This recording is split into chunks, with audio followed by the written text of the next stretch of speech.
Thank you so much for being here. It's a beautiful evening. You could be doing many other things, but you chose to come and be a part of our community in a very important decision. So we're most grateful for that and for your ongoing support of our amazing school district. My name is Jack Balderman. I am in my second year as superintendent, and previous to that, I was the principal at Westmont High School for 11 years. I am very grateful to the people in this room because I have absolutely loved that experience, and the best way I know to show gratitude is to give everything I can to benefit our community and our schools and our people. And I don't want to talk too much about myself, but I want to say this. If you know me, and I've been around long enough to acquire a reputation, I love our kids the way that you do. They are everything to me. Besides my own loved ones, nothing matters more to me than this school district. And I take tremendous pride in what we have built together and the future we can have together. I cannot endorse the referendum publicly. I cannot ask people to vote yes. You are intelligent enough to make the best decision. That is the choice of in a democracy in this community. So there is a referendum ballot in November, and we are going to talk about how we came to the decision that we did, which is to ask the taxpayers for $74.6 million in the main to build a new pre-K through 5 building and to do other infrastructure repairs that are needed. So that we will give a detailed breakdown of the expenditures. But tonight, I am transparent to a fault. Anybody who knows me knows that's true. I will answer any question as honestly and straightforwardly as possible, and I plan to continue that tonight. So I look forward to question and answers. That's why we're here together, so you can get the information you need to make the best decision. And I'm grateful that you're here. So we will proceed and give some insights as to how we came to that conclusion, share information, answer any questions as possible as we possibly can. And the presentation will last less than 20 minutes. And then we will take at least a half hour for question and answer, maybe a little longer. And then we will have tours for those who are interested. Does that seem fair? Okay, let's get started. So this is what we're calling our town hall meeting. Thank you for your support. Whether you currently are undecided or supportive or are not currently for the referendum, we appreciate taxpayer support. I tell our students every chance I can that we have to work our hardest in our classrooms and for each other every day, because education is not free. It's paid for by the hardworking citizens of our community. And I take that very seriously. I grew up in a place called Hometown, Illinois, not too far from here. And the 6 of us lived in a 1,000 square foot house through most of my childhood. I never was poor because I always had loving parents and I had food. I never missed a meal. But we were not raised with a lot of money. And I worked to put myself through high school. I was the first person from my family to go through college. And I worked as a custodian in the cafeteria, as a dishwasher, in retail sales, as an RA, UPS, anything to pay my way. So I know what it means to have to work hard and the value of the dollar. And I want to say more about that because as superintendent especially, I fight very hard to make sure that we invest money wisely, that we are doing the right things with the money for this district. And furthermore, that the investment that the taxpayers make leads to high quality education. I'll speak more about that in a minute. But we're at a crossroads, and I want to provide some evidence. And we did not take this decision, the Board of Education did not take this decision lightly. There was a tremendous amount of thought that went into this.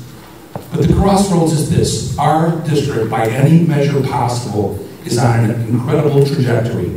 We are getting national, local recognition with award after award and unbelievable quality that we're providing. That is in jeopardy if we don't get additional funding to take care of the buildings. And I'll say more about that, but the building budget in Illinois is not meant to pay for major renovation or new construction. That's just not the way it is, and I'll get into detail about that. But with all the great things that we've accomplished, it cannot be taken for granted, and it's not. But if we have to start taking our annual budget to pay for roofs that have to be repaired, it's not a maybe thing, or parking lots, or boilers, or those things that have been maintained as best as possible, then we are going to have to start digging into our annual budget, and that will mean less funding for positions like social workers, increased class size, other educational programs that we will not be able to afford, because we will have a balanced budget. That is a commitment we have made and that we have lived with. So, the academic excellence, I could go on for an hour, I'll keep it to 3 or 4 minutes. The most important, beyond all the awards and the test scores and everything else, where we excel, we are one of the highest achieving high schools and districts in the state and in the country. The most important data point is this one up here, student-to-teacher trust. 98% of our high school students, now these are high school students, right? They took this survey anonymously and they were asked, do you trust your teachers? The #1 ranking in Illinois, not top 1%, #1 since they started this, the University of Chicago, one of the top research institutions in the world. #1, Westmont High School. Now, are there other schools that get a 99 rating? Yes, but nobody else year after year. That, to me, is the thing I'm most proud of. That we have established a culture where the students, speaking for themselves anonymously, trust their teachers at the highest level of any high school in Illinois. It's not easy to earn the trust of a high school person, but that's exactly what we've done. Westmont High School, many different awards, but the Illinois State Board of Education has ranked every public school in Illinois for the past 6.5 years, about to come out with new rankings. Since they started this, the #1 ranked high school cumulatively in Illinois is Westmont High School. Not top 1%. Cumulative score, #1. Go to the Illinois School Report Card, it's there for the whole world to see. This is an incredible accomplishment. And you have a handout, and I am most confident that when the rankings come out in a couple of weeks, that Westmont Junior High School will also be ranked in the top schools in Illinois. One of the very top. This is important because if we're asking you to trust us as a district with tens of millions of dollars, it's important that we demonstrate a track record of achievement. This is important, and I believe we've done that. This summer, when I was on my way to Texas to do a presentation about our school district, to 2,000 educators in Texas, as I was walking through the airport, I saw the Chicago Magazine. Where are the best suburbs? And I went over to buy it and I prayed, please let Westmont be included in there. And when I opened it up, I'm telling you, my eyes started to water because it said Westmont was the place where young families can blossom. They only mentioned 3 communities, and they only mentioned 1 school district. Westmont is a great place to raise a family because of its highly rated schools. You can't pay for that kind of stuff, you gotta earn it. This is what we have built as a community, everybody in this room. All the awards. My point is we are at a crossroads. This building we're standing in is over 90 years old. We haven't passed a referendum in 50 years. Those are facts. We are at the useful end of this building's life unless we want to put tens of millions of dollars into renovating things. The decision after listening to the community, not everybody, we could not get to everybody, but we listened to a very strong sample size and then exercised our own judgment. And we came to this simple conclusion that this building, it would make more sense, instead of putting tens of millions of dollars into this building and to Miller, that we can no longer wait on. It would make more sense to build 1 pre-K through 5 building for the district. That is the conclusion we came to. And if we don't go down that road, we are going to have to use our annual budget, which is not meant for this level of repairs, and it will detract from the quality of education that we give to our students. The other thing I will tell you, my part-time job over the last 18 years, I travel around the country. I've presented in 48 states and virtually in Hawaii, but I travel the country and I walk into buildings all over this nation. And I see what other communities build, not just in this area, but across the country. The truth of the matter is that our elementary schools, in my fair estimation, are in the bottom quarter of quality when you walk into these buildings. This is not reflective of who we are as a community or the kind of service and excellence that we're delivering. It's hard-pressed to say that this is who we are as Westmont. This is, you can tour the buildings, you are here. There are examples after examples. I was in a building this morning in Elkhart, Indiana, no wealthier than our community. And I looked with jealousy at what they have and they offer to their kids and to their teachers. But as important as that is, it's a reflection of who we are. It's an investment. 90 years ago, somebody paid for this building to be constructed and took their hard-earned money and constructed it. It's been 50 years. These are just examples, comparing and contrasting what many schools look like today, what our neighbors educate their children in. It's a reflection of our community.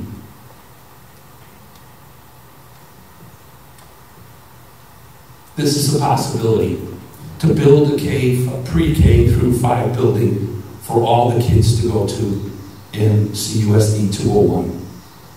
So, there's some questions about fiscal responsibility. I've only been the superintendent for 1.5 years. When I assumed that position, the board and I and our business manager, Anthony Ruelli, said we are going to have balanced budget. We're going to have balanced budgets going forward. But this year we amended the budget so we make sure we have a balanced budget. I want to say that's fiscal responsibility. In the past, there were people who lived in our community who paid taxes and sent their kids here. There were also families who were here that did not live in our community and were taking advantage of our school system because a lot of people want to come here. We held the line and asked about 12 students and their families to no longer come to this district because they did not live here. We held the line. Let me tell you, I can't reveal all the details, but the ROE, the State Board of Education, and our attorneys said, just let them in. I said, no, this is not fair to the taxpayers. We're going to fight for our taxpayers to provide quality for our kids. And that was a tough decision to make, but I knew I had to make it to protect our taxpayers. It saved hundreds of thousands of dollars. Well, that's a fact.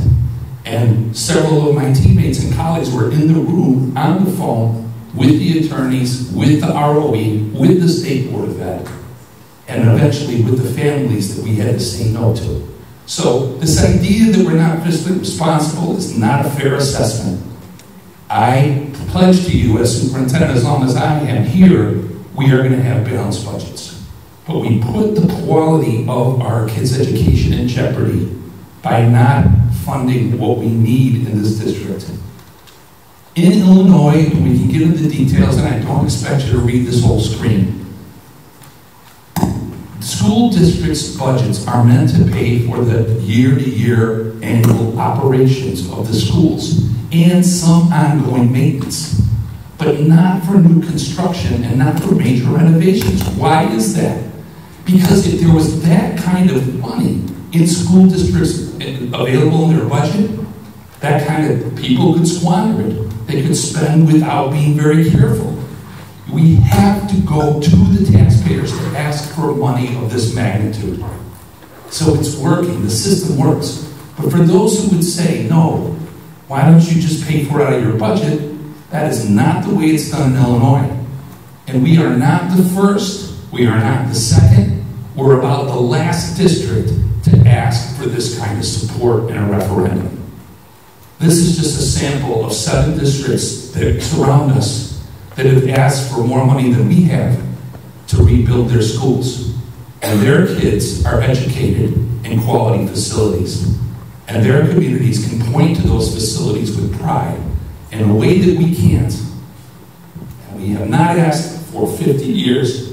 That's a fact. When you talk about fiscally sound, the Illinois State Board of Education has a ranking system. For the last 20 years, our district has got the highest designation. Every year for 20 years. The last 7 years, the Business Managers Association has given us their highest recommendation. Furthermore, when you compare, this is public information.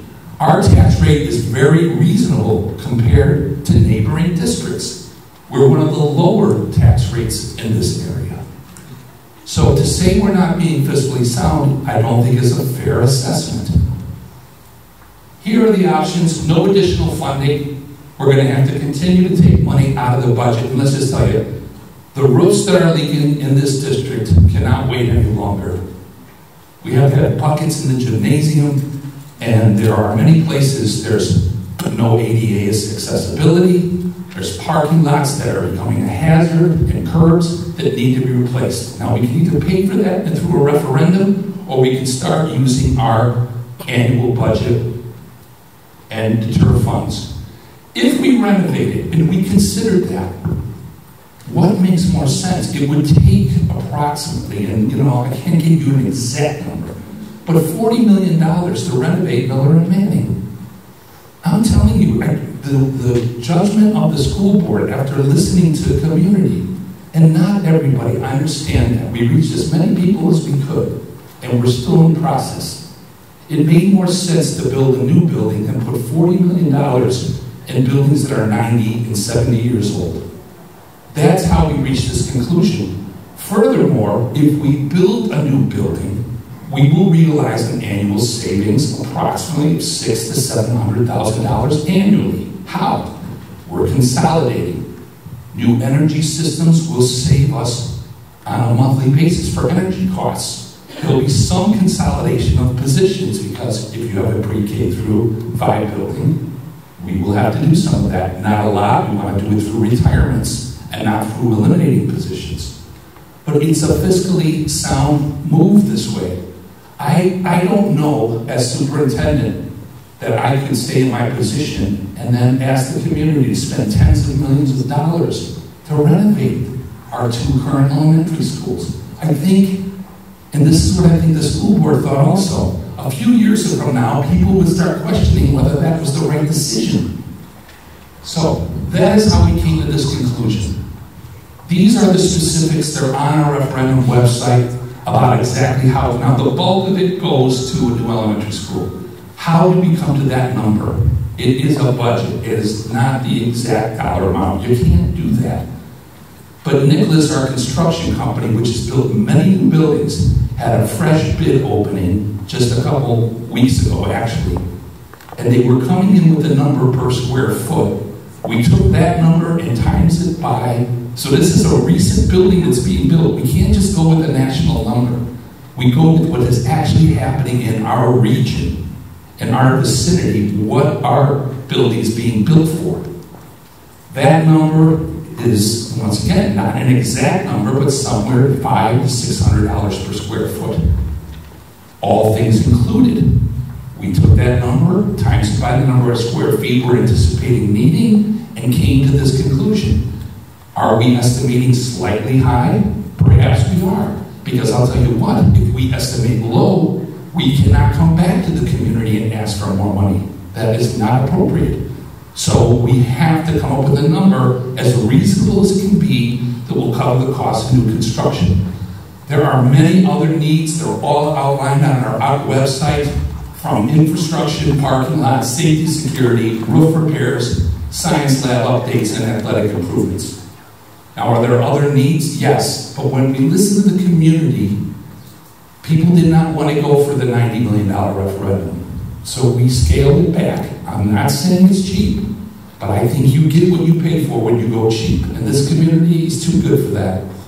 So, this is a major question, and I understand why people would say, where are you building this thing? That is a most fair question. Here is, and I will take more questions on this if needed.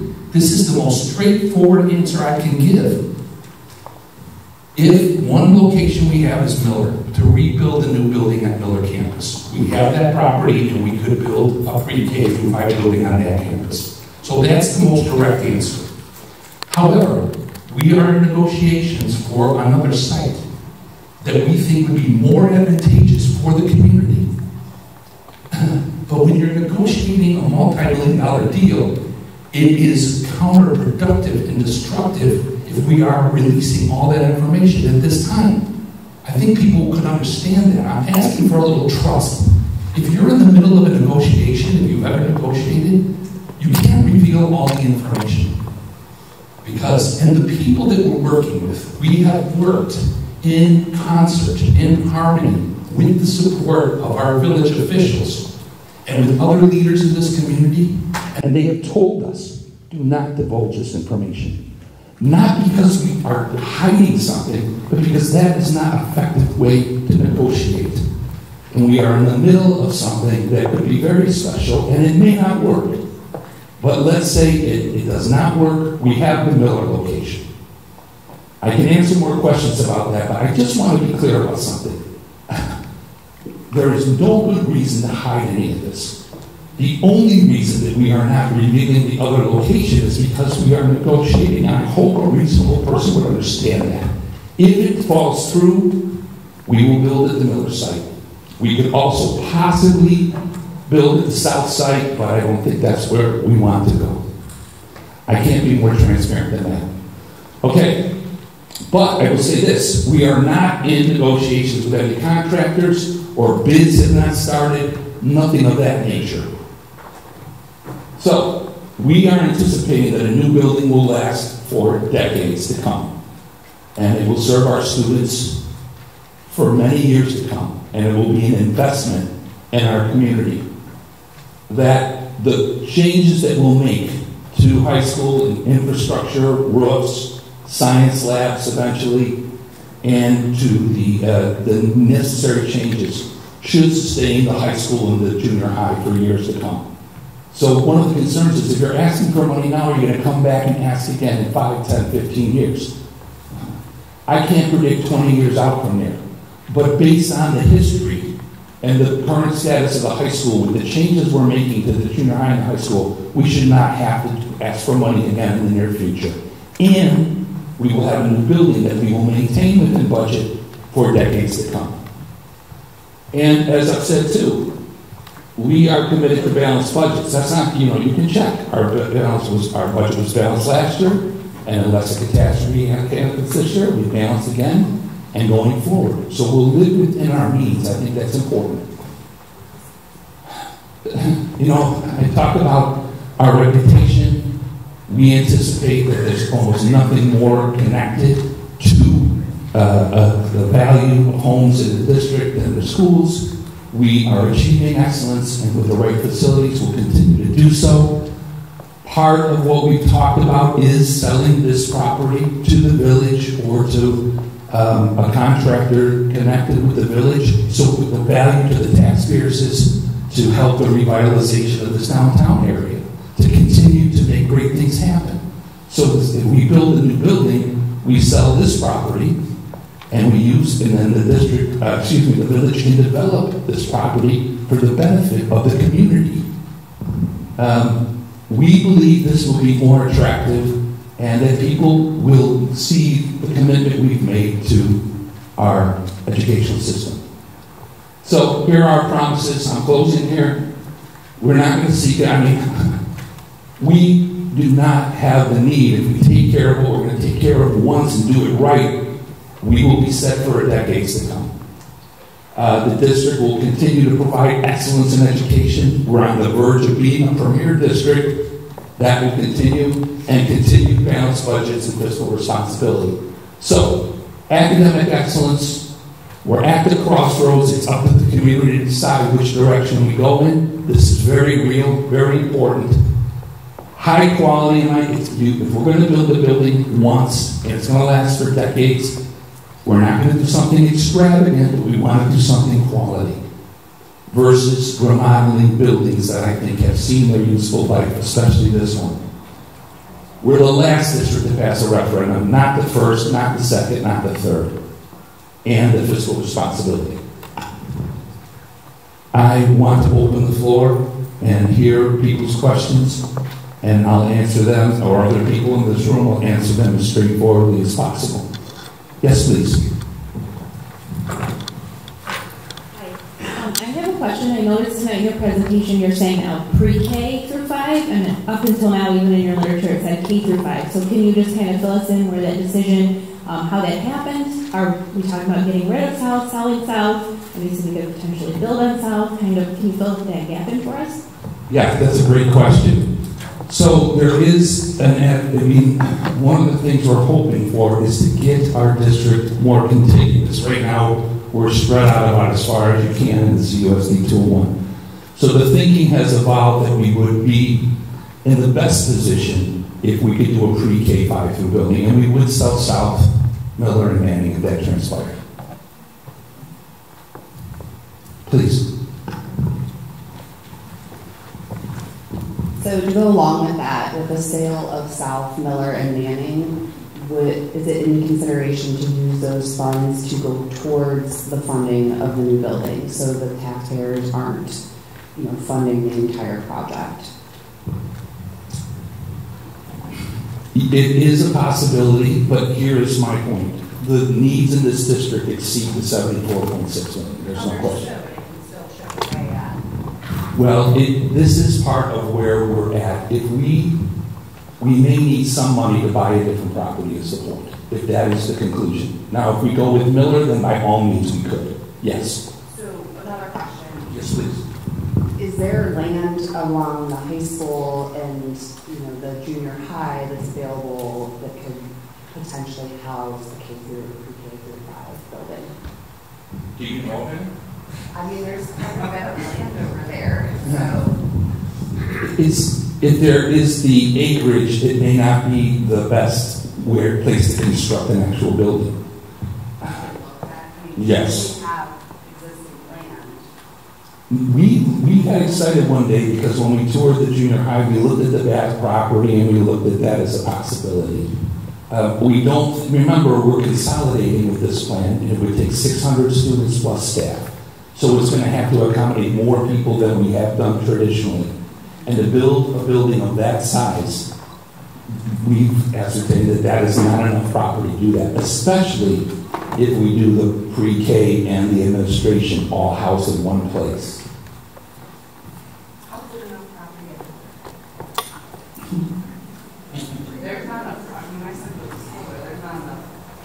I'm going to get in trouble, but I'm going to, because I think our integrity has been questioned, and I want to be as transparent as possible. And I may be making a mistake here, but I pride myself on, especially with the people that pay my salary and have given me the greatest joy by being the superintendent of this district, so I'm going to take a risk here.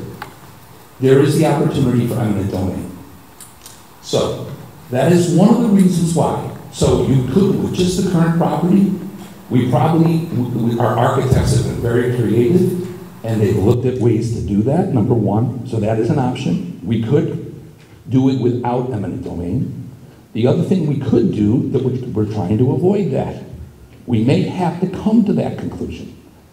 The second thing is, we take the kindergarten students and put them in other buildings, and we put the first grade students in other buildings, and we tear down Miller and build new on that campus. And we build up.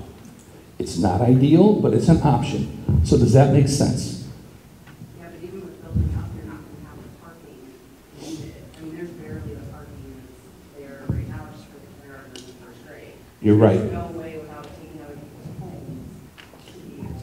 You see the dilemma we're in. So that is why we haven't just said we're building the property at Miller. It is a location. There are downsides to it. We're trying to negotiate a better deal than that, but it's going to take us some time to navigate that. So if at last resort, our answer would be to do the Miller property, then we would do eminent domain. Now we're trying to avoid that, okay? And I'm not even supposed to say that name because I know it does not help our cause. We don't want to upset neighbors. Now you kind of see the position we're in. We are trying to negotiate something better than that. And to do that, we can't have full disclosure because it will jeopardize our leverage and our position. And furthermore, so we could build on that Miller spot. It would be a tighter fit. I think most likely we might have to enter into eminent domain. And secondly, it would disrupt the learning of those kids for a couple of years. So we could probably house some kindergarten students at South for a year, move some of the kindergarten first graders to Manning, move the oldest kids at Manning to the junior high, and move the 8th graders to the high school. For a year or two, a sacrifice and a disruption so we could build up a school that would last for decades to come. That's an option. It's not the option that is the preferred option. I can't be more honest than that. Alternative sites that would allow for no disruption, no eminent domain, that option we have to negotiate. And we want to do that. But if we disclose the details of that opportunity, we are losing leverage and we are jeopardizing that deal. And that is not my opinion. That is the opinion of our partners in leadership in this community who have advised us in that direction. Thank you. Yes, please. I've got a few questions for you. Okay. Let's take one at a time. Okay. One, I'm going to use your own words. You said we need to be able to make intelligent decisions. Yes. In order to do that, we need to have the information. Yes. And I understand you are trying to be as open as you can. Yes. However, we can talk about the elephant in the room if we have to, which is we all, and many, many people know, one of your probably primary choice is the Hilton Golf Course. No. And why won't you guys say that? Because you're afraid it would raise the value of the property if you get approved for this. Right? With that being said, why didn't you guys go into a contingency saying we would only buy this property, whoever you're dealing with, even if it is not the Hilton, saying if we get the money, this is the price we agree upon. If we don't, we obviously don't have the money to buy it, and the deal is dead. No different than any other real estate contract. So that's question one, if you want to answer it. Yeah, sure. And I'm going to be fair to everybody, so if there's other questions, please ask them, and then we'll return if there's no other questions. This first question, that's an assumption that's not true. I don't know what more to say. We are not in negotiations to buy the golf course, so your assumption's incorrect. Why is it such a secret? Doesn't seem like a secret to me. Why is your piece of property that it sounds to me like is your number one choice of Miller? Why can't this board come forward and say, many other school districts do it. I even did an FOIA, and then I even went to the Attorney General who said, one of your board members said the other day, I can't tell you it would be illegal. Untrue. Well, you can't disclose. Option one would be preferred this location if we can strike a deal. Yes, okay, let me please answer the question then. Okay, I heard the question, I'm going to answer the question as transparently as possible. We have not entered into any negotiations to buy that golf course. That is completely untrue. We haven't spent 1 minute negotiating with the golf course or their partners, not 1 minute. So that's the most, I can't be more straightforward than that. This is the frustrating piece. So two parts of that answer. The assumption you're making, Steve, is that we're doing something that we're not, and we haven't. And that's the gospel truth.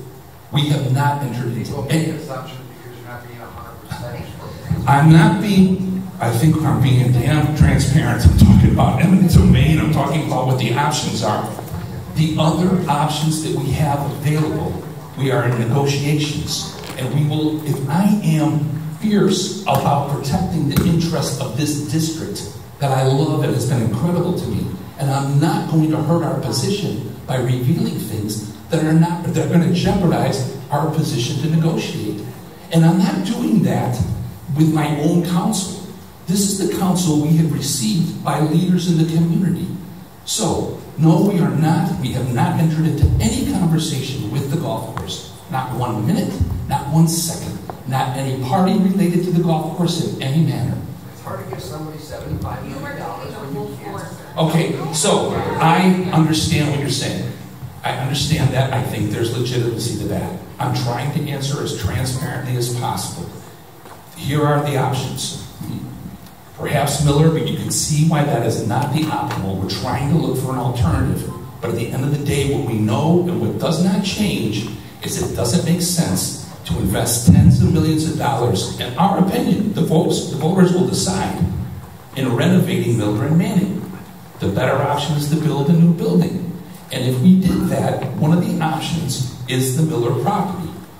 I think anybody who's been a part of negotiations would know that revealing all those details in the middle of the negotiation would harm the district's position, and that's the only thing I care about. I'm not withholding information to try to get some slide deal. It's that I have to, and we have to negotiate carefully and not hurt our position, because that will hurt the taxpayers. Please. I was going to say, I negotiate for a living, so you are very true. I negotiate sports contracts, though. So, my question is about timeline. So, once this passes, what's the timeline then to build the new elementary school and then also make improvements to the junior high and the high school? One of the reasons why the board decided to go this November is because we project an opening in the fall of 27. That's the quickest we can move. If we waited till April, then we push back the opening for another year. So that's part of it. And that also has us incurring some maintenance costs that we really can't continue to put into the future. So some of the, Anthony, could you help with this? So the new building ideally we're very confident of this. The referendum passes in November. The doors to the new school would open in the fall of 2027. Correct, and the bid process would start late spring, early summer to be competitive to other school districts that are bidding during that time period. So once the bid results come in, then work can be started at the other buildings during breaks, Thanksgiving break, winter break, and then the full construction of the new building, depending on where the location is going to be, can start as soon as the bids come in or the following fall. When would the other projects begin? I mean, the other projects in other schools could begin when bids come in. So it depends on when they can get into the school and not disrupt the students and their academics. Other questions, please? Yes, please. Enrollment in Manning currently? 2021. Pardon? In 2021, what was the enrollment? Of which school, sir? No, this school. Of Manning School? All the grades Or just Manning? You mean? Manning School, what was the enrollment? Manning and Miller, that's what you want to combine. Yeah, that makes it, so we're saying a little less than 600. So what's the enrollment this year? Our enrollment is pretty stable. 600. What's the enrollment 20 years ago? Well, I can't predict. So, Well, but you're not using the whole village of Westland. You're only using 55th Street North, right? for our district. Yeah, because you don't use 55th South. Mhm. No kids come back unless they transfer over. Yes. Yes. So you're only going to have 600 in the near future for the next 10 years, you think? the building we're building is long-term, and I guess we would build the building for slightly higher than that. But then I think if we built the building for 800 and we had 600 enrollment, and most projections are fairly stable with slight increases anticipated, I think we'd then be accused of building a space we don't need. So I mean, and I don't know if you're intimating this, but the idea of having the rest of Westmont come here, I think there's benefits to that, but I don't think it's a viable option, unfortunately. And the whole village is what we're going for. Oh, no. Great question. Only the people who live in CUSD 201 will vote for this referendum. The people who live in Westmont, who do not live in, they don't vote for this. They have a different ballot. They have it. Yes, exactly. That's why the question. And we have members from other communities too, who've Clarendon Hills, and that also belong to Westmont. Yeah, but your point is a good one. The people who live in Westmont who do not send their kids to CUSD 201 will not be voting on this referendum. Based on the patterns, not necessarily if they've chosen prior. Yes, anybody who lives within the boundaries of CUSD 201 and is a registered voter makes the decision. Pardon? Yes. Yes. There's about 24,000 in total. Last time, at least half of that is CUSD 201 citizens. Yes, please. 12. Hello. Last month, the board approved a budget deficit going forward. I can't remember if it was $200,000 or $300,000. And about a week ago, you said you're not going to have a deficit going forward. Now, could the business manager tell me specifically what changed, so that I can understand how you went from deficit to surplus? I can answer that question too. We're running a balanced budget this year. I think that's the question you're looking for. In part because we know we want to prove fiscal responsibility. I could have Anthony say a few more things about that. Well, the budget has not been approved and adopted by the Board of Education. So the tentative budget was approved. So the adopted budget is approved next Tuesday. So the budget for fiscal year activity 25 has not been approved. So that budget will illustrate a balanced budget. How did the district decide from a deficit to the balanced budget? Is to maximize our internal students and outplacement students and issue programs to reimburse transportation costs and offset outplacement costs. So that equaled about $300,000. So offsetting outplacement costs and transportation costs became a balanced budget. Okay. Thank you for the question. This is one thing I want to get to the two questions in a moment that I don't think people understand about a public school district. This is a true situation. A young person moved in grandmother's house in this district with special needs and is entitled to an education since she's the legal guardian. We could not anticipate that in our budget, so we had to build a little extra money in, right? That is a $100,000 expenditure. Those are the things that, how could we have anticipated that? But we have to build a little bit of leeway into the budget. Furthermore, as Anthony said, we built a budget that would accommodate some of these students who were outplaced, but then we did our digging and our due diligence and our research, and we held the line, and we decided these were not residents. They left the district, and we saved hundreds of thousands of dollars. And through those moves, if you will, we were able to balance the budget also. Please.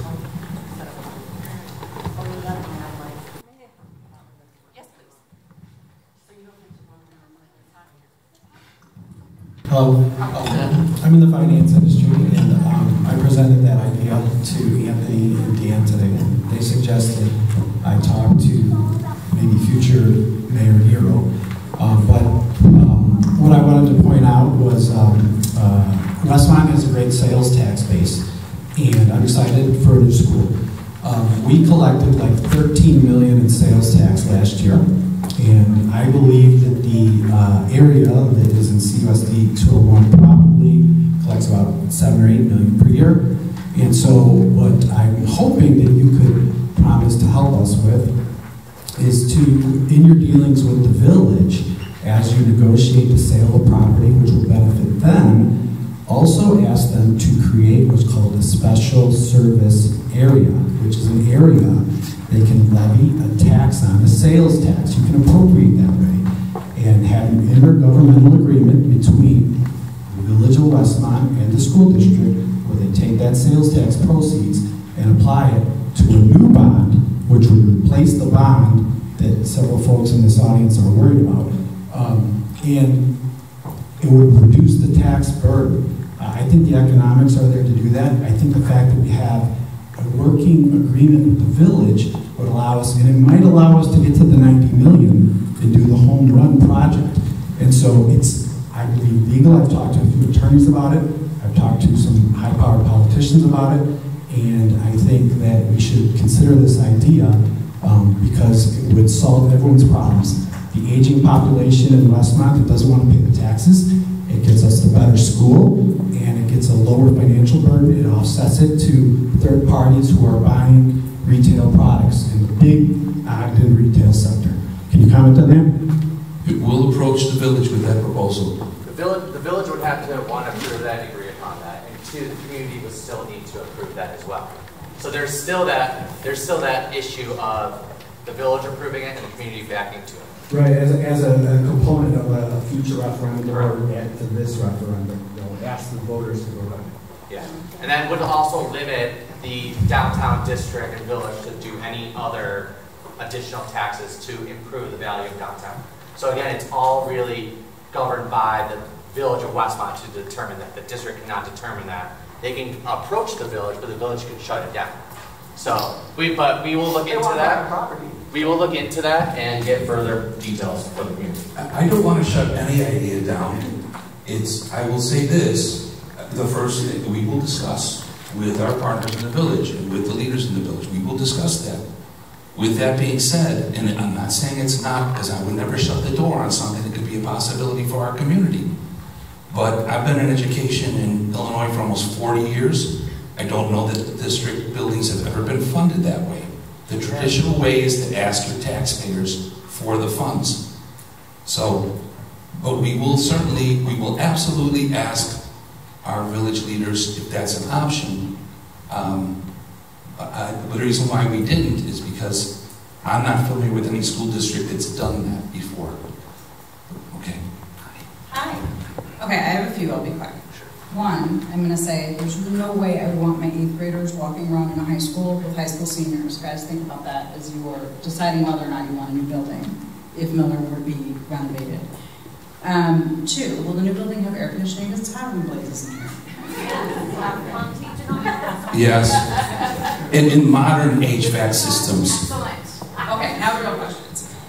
Safety and security, you mentioned for the junior high and high school. What will be different than what was upgraded with the safety and security back, I don't know what it was, 8-10 years ago? I can start us off here. The keypad systems for security purposes, fire alarm systems that need to be upgraded, some additional cameras on the campus as a result of that. Anthony, I mean, I think I hit the bulk of them, but...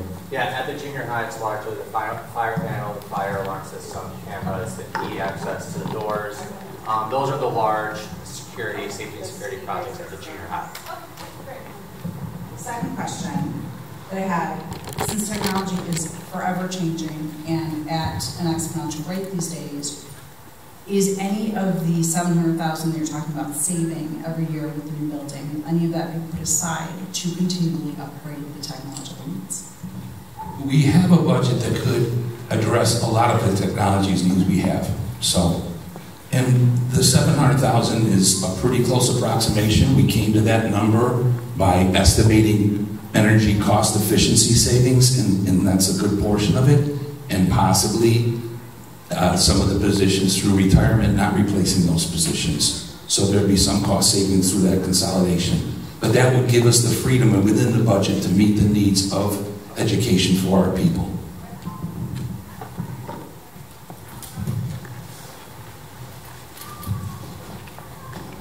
Please. Hi. I'd like to know why there's properties along Pasquinelli that their property tax doesn't come to USD 201. Can you please explain that to me? I wish I could. And trust me, we'll take every dime we can get because we need it. You will have to claw back.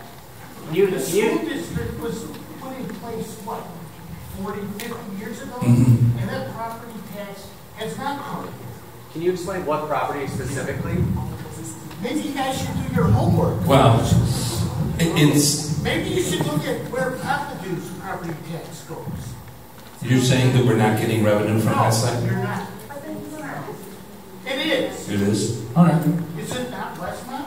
Many years ago, the boundary lines were handled very poorly by both 201 and the village of where they were. No different than people that are a Westmont address at 63rd. There's no way you're ever getting them to vote to come back to Westmont when they're voting Hinsdale. It's not going to happen. The boundaries were set up poorly. There's many Westmont kids that go to Downers, Hinsdale. God knows where our football teams and everything else would have gone over the years had we set better boundaries. It's not going to repropose, but yeah. Okay, so I promise you that we will investigate that, but it seems like it's not in our boundaries, but I promise. It's worth investigating. Absolutely. You can bet on it. We will. We will. That's a promise. That's easy as that. Hi, Judy. I actually have two questions. $74 million is a lot of money to drop in our laps. And the answer seemed to be, we're going to do Miller and Manny, we're going to go K for this and that, and we're going to have the separate schools. It's going to be great. Now, 4 years later, 3 years later, it's not so great. What happened? And the other thing is, like I said, $74 million, it's a lot of money to drop into this little blue-collar town. Why is the school district not putting up bond money or making an investment in this themselves? I'm not going to dispute that what we're asking for is a good amount of money. It absolutely is. I think I look at it as an investment. If we went on the cheap, I think the district would, and the taxpayers would pay for it in the long run. If we asked for $20 million more, $20 million less, it would still be a good amount of money. No question. But putting it into renovating Miller and Manning, I think in the long term would be harmful to the taxpayers of this district and not serve their interests. Now, if the question was about the grade level centers, I wouldn't. There's a lot of disagreement, and I wanted to say this. We can disagree about whether that was the right decision or not, okay? And there's a disagreement about that, and I understand that. I will say this, though. This is a different decision. This is a decision on how are we going to address the very real needs of the facilities in this district that have been maintained, but the building has gotten to the point where you can't just keep maintaining. It's at the replacement stage, and that costs a tremendous amount of money, like the HVAC system. $10 million, maybe a little bit less, just for the HVAC system in this building alone, just for openers. That did not seem like a wise decision. So, yes, I value the taxpayers at the greatest level because of what they provide for our kids and what they personally provided me. But we are in a position where we have to do something. We've kicked the can down the road so long, and it's not going away. And my most straightforward and honest answer, Judy, is protect the taxpayer dollars in the most powerful way possible. But the better investment, we've come to the conclusion, is to build one new building rather than renovate two very old buildings.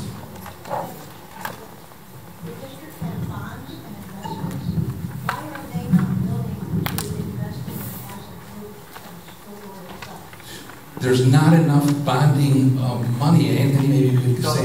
So currently we're at bond capacity. So the bonds would have to start rolling off in 2027. So we can't do anything until at that point. And it wouldn't fund a $35, $40 million project.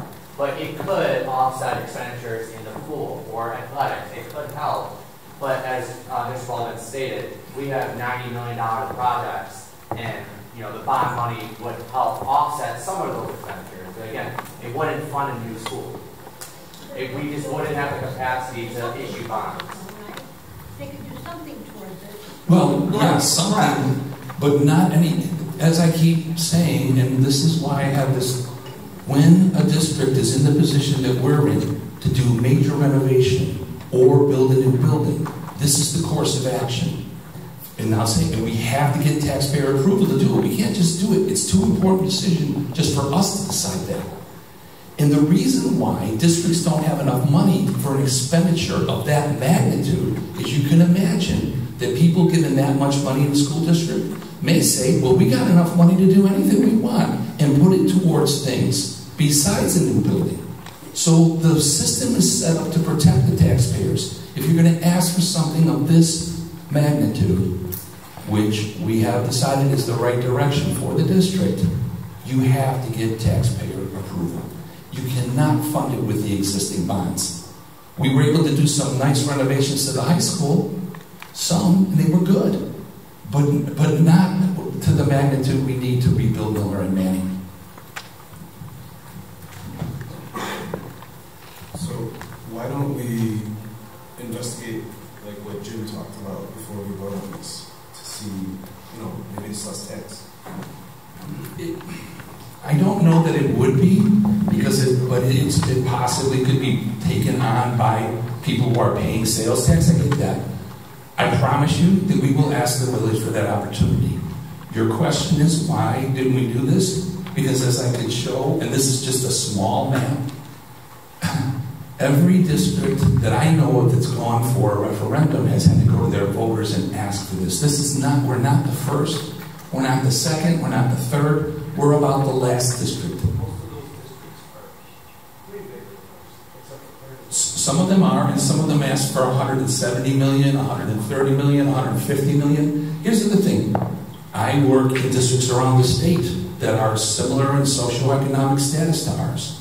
And they do multi-million-dollar referendums. And they go to their taxpayers and ask for the help and for the approval.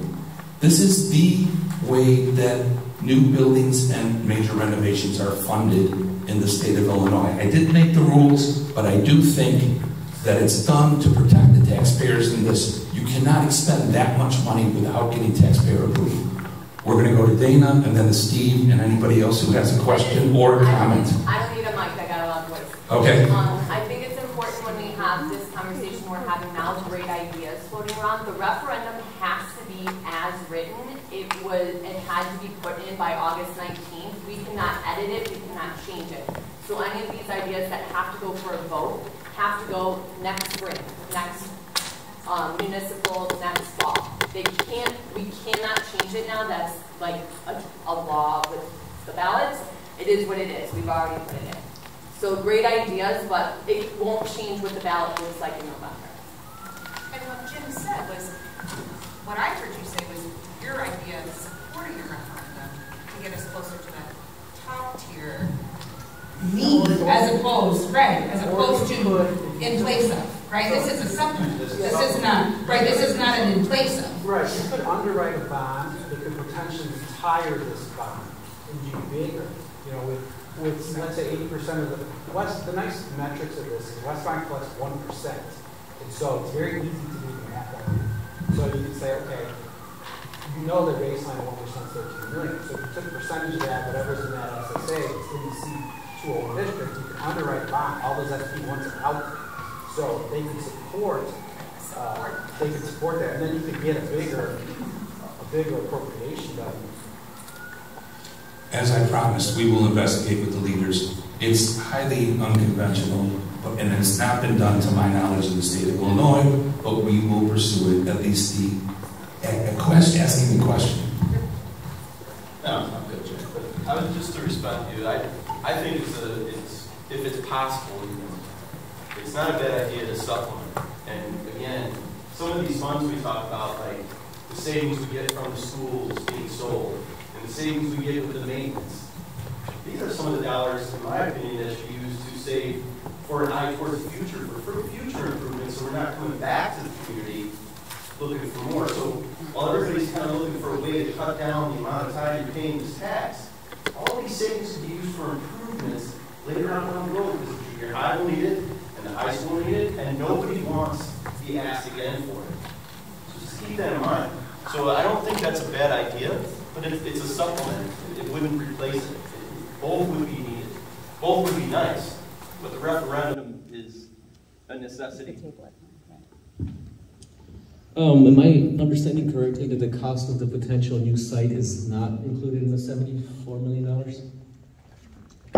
That's accurate. With this being said, there's a portion of that that could be used depending on negotiations. What we're kind of believing is that we have 3 properties that we could sell that are worth an estimated $7.5 million. So that's what we're trying to leverage if we can put that into the mix. And now here's the thing. Part of negotiations may not require that amount. We don't know. So would that I guess if it's a $7 million, let's say, for the property, is that $74 million going up, or what's paying for the $7 million property? Trying to be as, so it's a great question, I understand. If we negotiate a deal and we need the sale of the 3 properties to purchase a new property, then that's what we'll pay. If we need slightly more to get the best property, then we will work that into the budget. If we can save money, let's say we find the right property. Miller is not going, to build a building at Miller is not going to cost us $7 million, if that makes sense. Okay, Boyer and Steve, and then I'm very grateful for everybody here. Please keep asking your questions. Yeah, I just want to make a comment on the 1% tax. Jim, I think you're talking about tax levy, but just generally speaking, Westmont's not a home rule community, so the village has limited jurisdiction over using property tax to fund a project like this. So to Jack's point, that's why it has to be done via referendum. And I just want to make a comment. I mean, I think this guy's been super transparent tonight, as much as he can. And I think a lot of the questions, which, to me personally, I think are a little bit unfortunate, is that the questions have been about the general integrity of the school board, and I think questioning his integrity and what his motives are here. And really nobody in this room has asked any questions about the safety and overall health of the students that go to these buildings. So, I just think that that's something that we should always be considering when we're thinking about these projects. I think everybody wants to jump to these things around, are these people making backdoor deals? Why can't they tell us this information? I mean, there's good reason behind it. They've gone through the due diligence of hiring a consultant, getting these bids. These are professionals that are doing this. It's not, a willy-nilly number that they threw out. This is well thought out. At the end of the day, though, we need to really think about the future of this community, and that's the most important thing here. So investing in a referendum now, while sure, it can be a little bit painful, more so for some than others. It's a tough part, and a tough pill to swallow for some people. But I think for folks that have lived here in Westmont for their whole life, it's an investment in this community. And again, I think it just goes back to just always considering the safety and the health of the students that go to these schools. To me, I think those are the questions we should be asking ourselves, not necessarily about, the integrity of what the school board is doing. I mean, all the meetings and the minutes are public, so all of this stuff is all publicly available. There's nothing that is being done behind closed doors. Obviously I'm a supporter, if you guys haven't been able to notice, but really I think that's what it's about. Like, we should be thinking about the students that go to the schools, not about, the integrity of the school board. This guy's being pretty transparent. I mean, I think he's probably divulged too much information at this point, so I just wanted to offer that commentary and say thanks, Jack.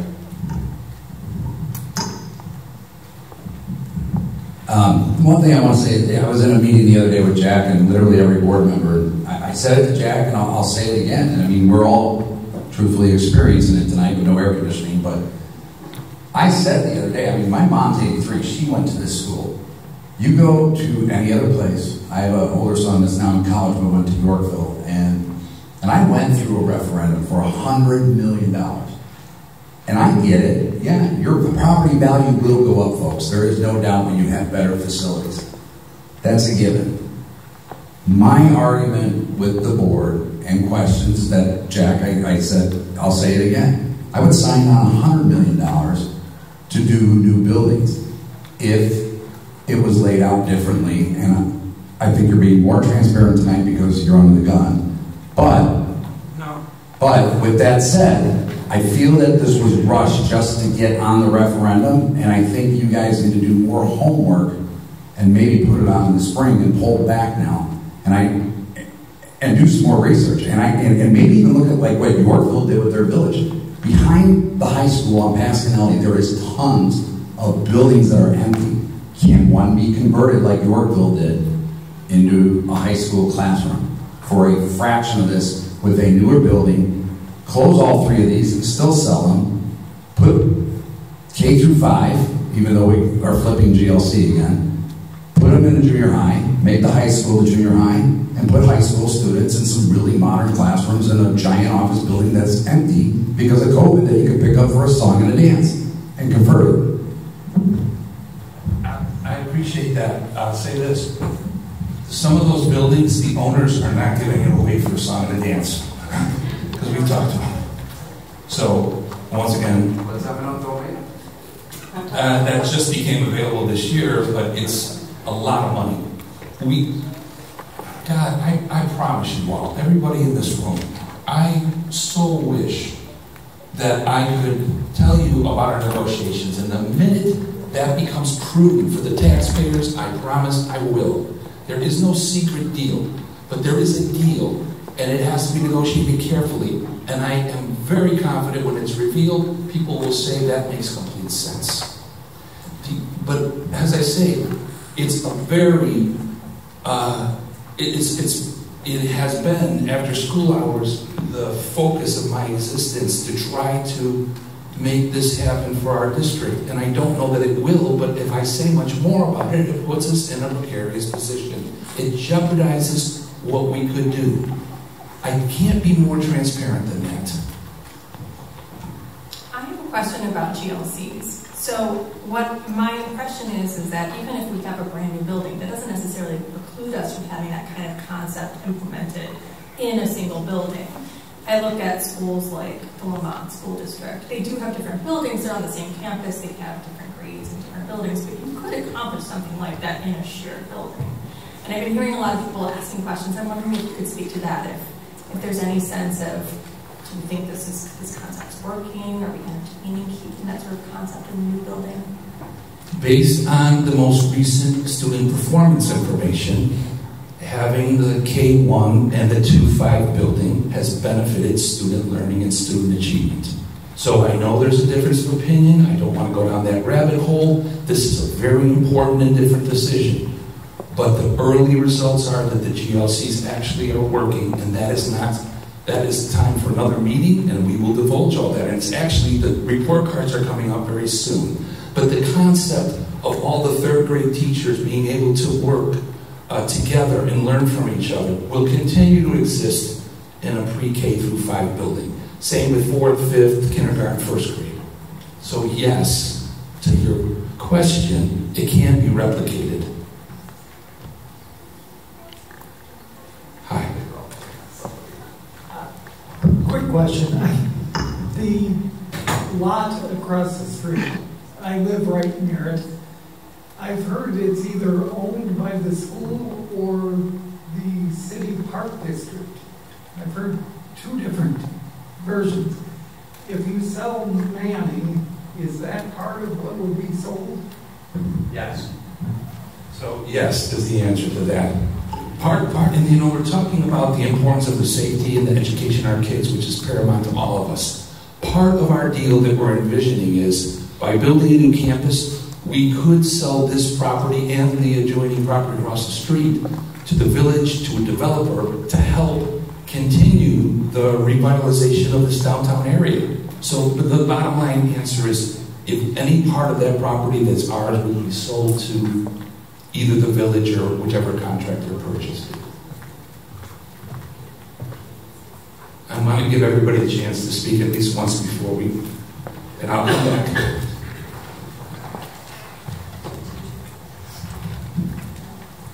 I just want to piggyback off of the gentleman in the blue shirt over there. I work in this building. My daughter will go to this building. I live in this town. And I'm asking, before you talk about money, to consider the health of the staff members and the children. My own child, who will go to these buildings. I do understand money is a factor. I live in this town again, and I make a teacher's salary. I get it. This will be a big change for my family. However, I do want to make it very clear that it will be a big change for my family in terms of our health, our wellness. I invite you to come and tour this building all day, every day, and you decide what's worth it to you.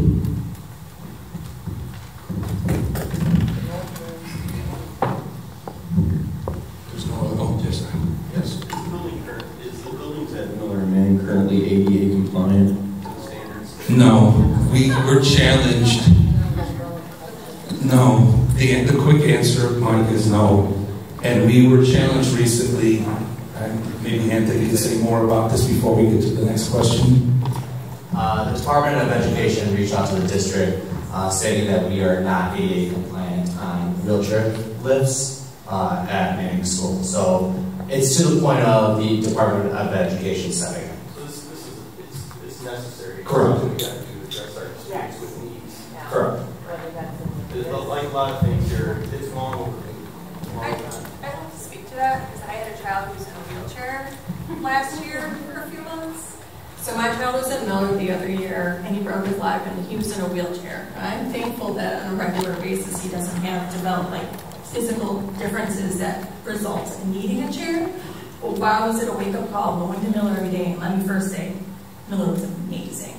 They had the lift out, they did everything to make sure that we had the best possible experience. But I just kept thinking about any other kid who has any kind of physical differences, getting in and out of the building, not always being able to go to all the classes because there's just not enough time to get them back and forth. That's unacceptable. So even if we kept these buildings, there would be so much work that had to be done just to get them not just compliant, but inclusive. So I just want to say, I don't think there's any question that these schools need attention. And I mean, we do have an amazing school system. You know, my son attends Miller, the teachers and aides, one's right behind me. They're absolutely phenomenal. My son has special needs, and they have been nothing short of miraculous. Now, that being said, I have no problem funding money, and like you said, getting $75, $100 million. But we're only asking for 75. Whatever, but you don't know that it's going to be 75. It might be more. My only concern, and yes, we need it desperately and soon. My only concern is that a lot of things aren't fully baked or thought out. So you're asking for a substantial sum of money, and it's not completely thought out. Well, what's not completely thought out? Please tell me. I want to know. Well, we don't know where the property is. Okay. We don't know, and that's a disparity of millions of dollars. So, I mean, you know, it's a difference, you know, for me personally of thousands of dollars for an increase. So, I mean, that's not as I had thousands of dollars last year. So you're talking about back-to-back years of thousands of dollars of increase to the point where we might not even be able to stay here if we keep having these thousands of dollars of increases. Is there anything else besides the location that you think has not been thought through? Please tell me. Well, and I think too, you know, with some of the, I mean, for bids for contractors, I work in hospital systems, you know, they can range. So, you know, where is the $65 million going? Where is the $1 million going in security? There's some details that are not completely there. Now, do I think we need it? 100%. You know, but I think for me, just signing off on, you know, maybe it might be $75 million is concerning to me. So I think, you know, for me, I would just want, you know, yeah. So, right. I mean, I think it was a little premature to go on. I understand the need to go on there sooner than later, but maybe we do something, you know, that sets it so it's not asking for $75 million. Maybe we spread it over a couple of years or something. And here's my answer. The thing that people keep coming back to is the location, and I honor that.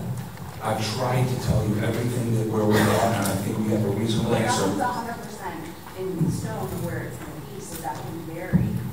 Well, it can't vary that much, because we've got to build it in this district.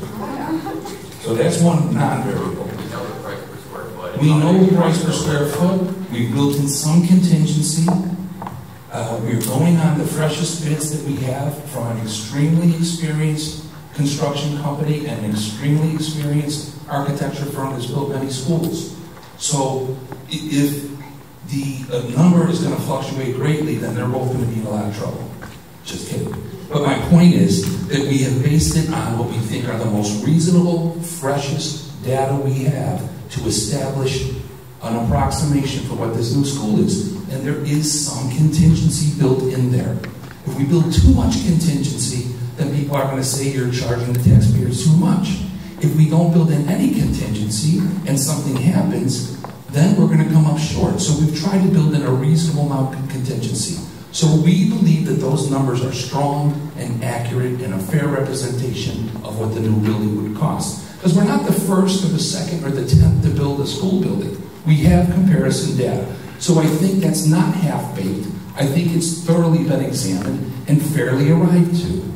The location, because I appreciate this completely, God knows. It will either be at Miller, it will, if it's not at Miller, and you can see why we're fighting for even a better deal, it will most likely be north of the railroad tracks within our district boundaries. And if I can tell you, if I say any much more than that, I put the taxpayers in jeopardy, and I will not do that because I value what you do for me and for our kids too much. So, just to be clear, it appears that,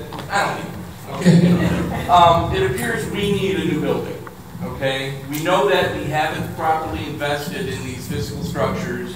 We know the needs of the children are changing based on what we need to support, whether it's special needs, new ways of learning. We have to invest in the community. And we're kind of in a landlocked area. So we have a couple options, right? I think Miller is the one option, and there's other options I think Jack is alluding to that I'm not aware of, but we have to do it. It's not, how does it feel? Do we want to do this? It's different between a want and a need right now. And this is something the community needs. And I get it, Steve. I get your questioning, and you, I'm sure, want everything. I'd love to know everything you do. Building, it's a dump. I mean, it's well, a lot of people have been educated here, and I would never call it a dump. Wonderful children. My children, my son went here, and you know what? It is what it is. Yeah, it's hot, and I'm sure when it was 90 degrees yesterday, it was miserable. Thank you for teaching. This is cool. Right. So there are smaller districts in Southern Illinois that have nicer buildings than this. So I'm talking about the location, but the fact of the matter is, it doesn't change the problems that we face. Exactly. It doesn't change anything. It doesn't change the condition of the school, the boilers, the roads, or any of that. The problem still exists. So while I agree, location does matter to some degree, at the end of the day, it will be within the boundaries. It's not the location and that's not we still have to face this issue. Has everybody gone to the district website and keyed in their appraised value for taxes and figured out what their new property tax is going to be? Yes. It's expensive, trust me. Jack, do I want to spend it? No. But do I need to spend it to support my community that I've invested my family in? Absolutely. And trust me, I am years away closer to retirement than a few of the folks in this room. So, and I get it. I'll be on a fixed income and I don't want to spend that money. But I need to because it's the right thing to do. If this passes. And the question becomes, to me that's the question, right? Is what are we willing and interested in investing, right? It feels like we are just trying to it feels like we are distracting ourselves with these questions, but that doesn't change the need of our children. Nope. And it doesn't change the fact, this is very much like the pain of, right, you just keep taking your car into the garage and you keep pouring money down and getting parts after parts after parts fixed, and there comes the point when they can't fix your car anymore. And that is where we are with this building. And so I think we can keep asking questions to distract ourselves, or we can ask, what do the kids that currently participate in these schools and in the future will participate in these schools deserve and need? You're not asking to build a Cybertruck for our kids. You're asking for a Honda Civic for them. Because the kids are going to be the ones affected when what's happened. We know this is for the kids. That's not a secret. Yeah. We know that. That's our job as parents to provide the best that we can. We get it. But don't sell us on emotions. We don't need to yell. We know that, okay? I'm yelling because I don't have the microphone, so I hope you can hear me.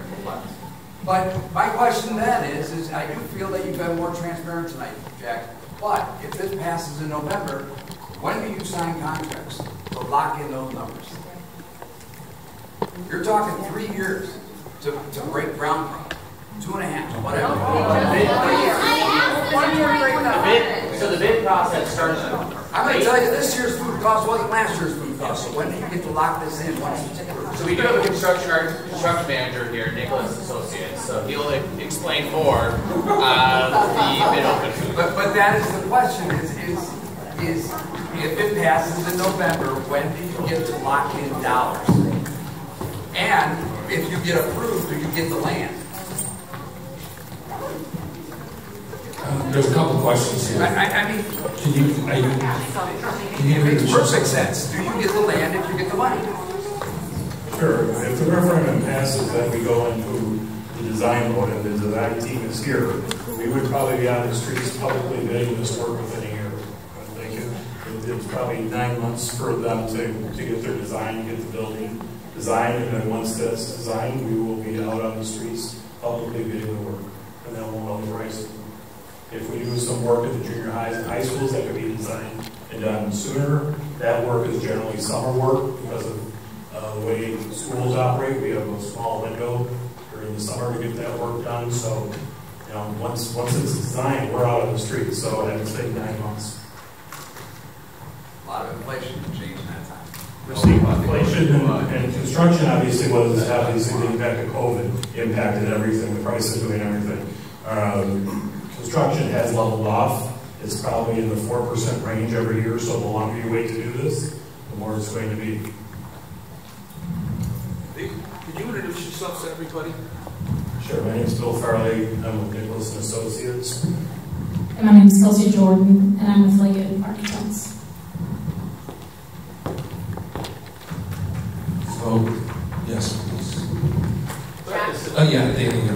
Correct me if I'm wrong. I'm hearing that there might be a little bit of confusion, but if the referendum on the ballot says 74.6 million, you cannot use any dollars above that and bring it to the taxpayer. You would have to use it out of your annual budget, bonds, some other method. So if the project goes over what you put on the ballot, you have to find a creative way to pay for it, not the taxpayer.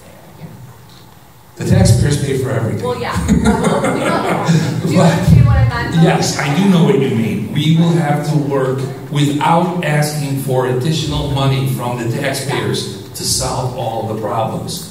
This is why you built in some leeway. There always has to be some cushion. As someone that's negotiated a contract with companies such as United Parcel Service, I can tell you, 100% assure you, that there are critical times where you can't have to keep information confidential. That's absolutely a fact. Anybody that's dealt with high-level negotiations knows that. So again, back to the location thing, I think there needs to be some level of trust, which I think this district has demonstrated to us, whether it be through our students or it's us as parents. Thank you. I'd like to bring the discussion back to the ADA compliance, right? So I guess how long has the schools not been compliant? That kind of goes to the credibility of the school district and how we pay our bills, right? I mean, maintain our buildings. Why haven't we been doing that? How long have we not been compliant? I'll give you a quick answer, but the idea is that the extensive nature of the work is not meant to be paid for through an annual budget. The annual budget is meant to educate the students and do regular maintenance. It's not meant to replace major systems like HVAC, like making a building that's 90 years old or a building that's 70 years old ADA compliant. And those expenses are of such a degree. And we have actually attempted referendums in this district before. I think that's an important point to make. Previous boards went on 3 occasions to address these issues, and the voters said no. And that, in essence, was kicking the can down the road. So we have attempted to responsibly address these issues. The taxpayers have said no. And we have to honor that. And that puts us in the position we're in today. So, yes, regular maintenance. But the annual budget in Illinois is not built to do significant renovations or new building. And when you talk about converting a building that was built literally in the 1930s, when there was no even thought about accommodating the needs of students or people in those positions, it takes a significant upgrade. So it's not that we've been negligent. I think our custodians do an excellent job. They are very hardworking and they are quality. And in many ways, they keep this 90-year-old building functioning at a fairly efficient level. But the things we need, that's why we're asking the taxpayers for them. Okay, so thank you. First of all, we'll stay and answer more questions. Here's what we're going to offer is anybody who is interested in a tour of the facilities, not the complete facilities, but it gives you a good feel for it. You are welcome to go now with, is Joe still here? So the head of maintenance in our district and our chief custodian, Joe Smith, is here to take anybody interested on a tour. Our amazing videographer, Anna, who's also a parent, did a really nice video tour with Joe leading it that we're putting online for people who can't attend this meeting. But, I know that there's disagreements. That's part of being a democracy. But I hope that we move forward, and I think we did tonight, in a way that is as one community. And because this is an amazing place that we have in Westmont. I've lived a lot of good places in my life. And every place I've worked, I really have loved my work. But Westmont is special to me. So I'm grateful to everybody in this room for coming out. And you have to make the best decision, and I understand that. But I do appreciate you, and thank you for coming this evening. And if you would like a tour, there's Joe Smith. Is anybody interested in going tour?